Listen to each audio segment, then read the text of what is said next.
Yun, what's up guys? Ako nga pala si Cripply at alam ko na hindi na masyadong rinig ngayon yung aircon. Nakatapat kasi dun yung cellphone.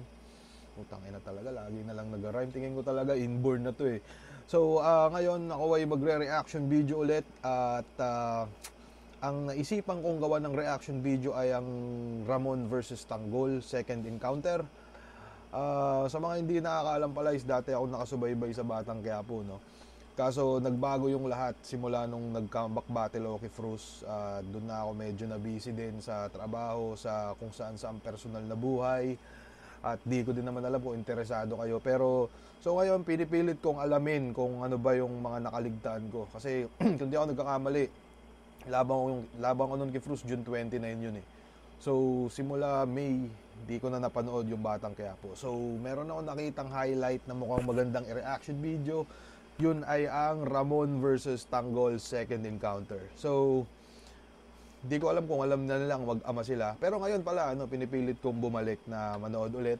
At ginagawa ko is tumatawag ako dun sa kaibigan ko, si Kobe, yung kamukha ni Duma.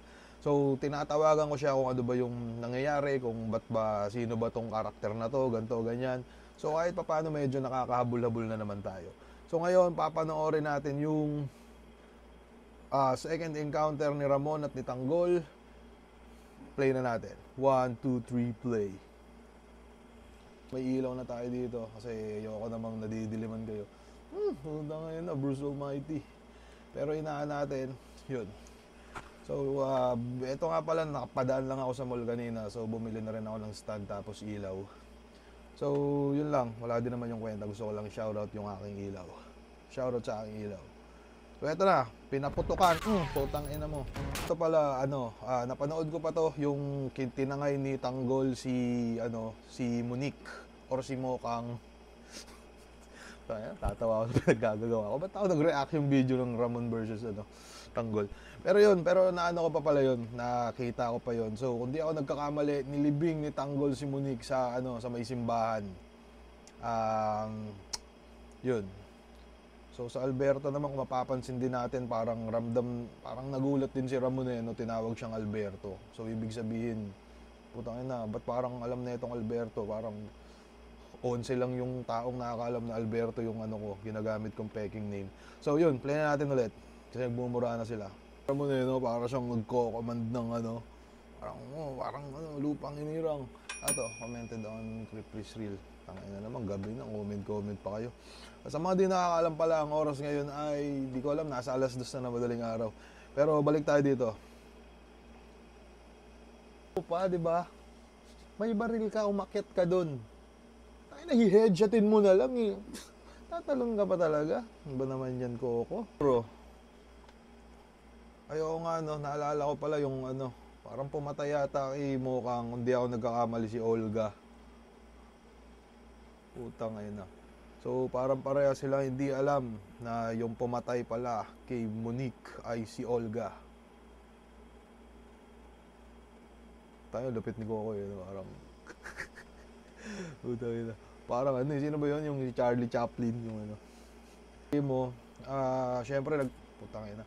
Tingin ko kung di dumating si Primo, baka mababawasan ng 2 years yung Batang Quiapo.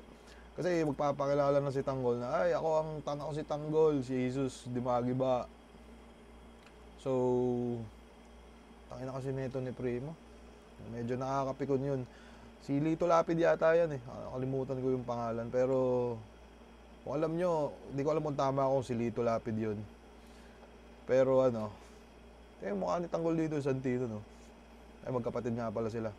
So, dahil sa totoong buhay, magkapatid din sila. Di ko din nga alam kung may mga kwenta pa ba pinagsasabi ko. Medyo nahihirapan lang din naman ako makatulog ulit tulad ng dati. Pero yung panira dito si Supremo. Kasi imbis na okay na yung lahat, putang sasali-sali pa siya sa mga bagay-bagay na di naman siya kasali.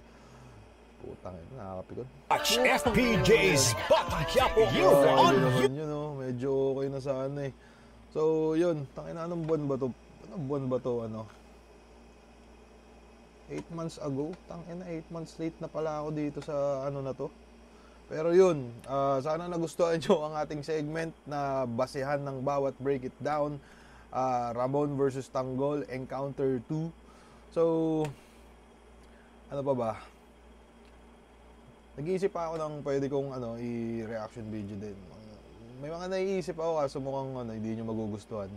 Pero okay lang kasi may nanonood pa rin naman kahit pa paano. At pagdating naman dun sa mga battles, plano ko din mag-review nun. Kaso muna ito, kumbaga practice lang. Kaya inaayos ko lang muna yung ating production. Hindi, joke lang.